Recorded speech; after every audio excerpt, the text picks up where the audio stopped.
When human beings become commodities.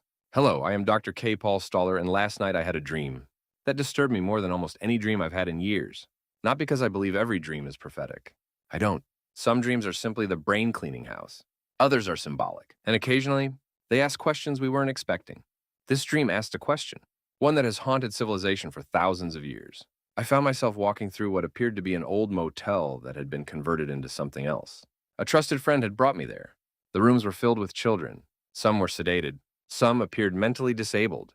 Others looked as though they had been transported from distant countries. The atmosphere wasn't chaotic. It was efficient, organized, industrial. The dream conveyed one unmistakable message.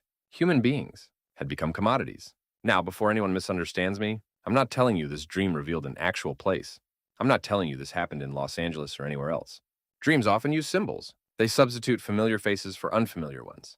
They exaggerate ideas so we can't ignore them. This dream wasn't really about a motel. It wasn't even about children. It was about something much older, something civilization has struggled with since the beginning.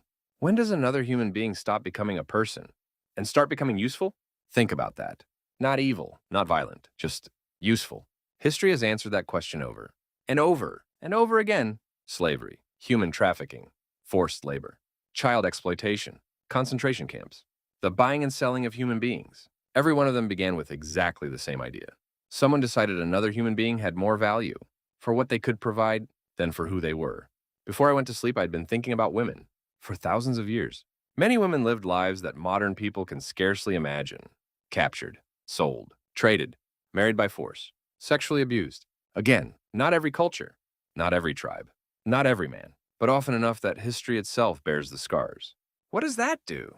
Not only to individuals, but to civilization? What happens when generation after generation learns that vulnerability is dangerous? What happens when trust repeatedly ends in betrayal? Trauma changes people, sometimes profoundly. But there is another force, equally dangerous. Profit. Because profit has no conscience. Profit simply asks, now, what is this worth? The moral question is different. The moral question asks, who is this?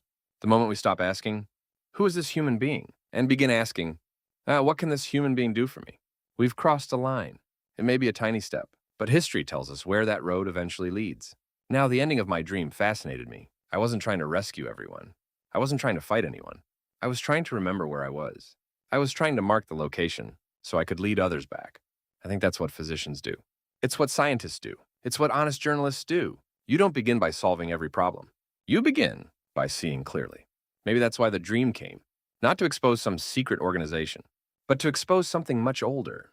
The oldest temptation in civilization. The temptation to value people according to their usefulness instead of their humanity. Every civilization eventually faces the same examination. Not technological, not political, moral. Will we continue seeing one another as souls or as commodities? Because history teaches us something uncomfortable. The greatest atrocities have never begun with murder. They began much earlier. They began the moment one human being ceased seeing another as fully human. And perhaps that examination isn't merely for civilizations. Perhaps it's for each of us.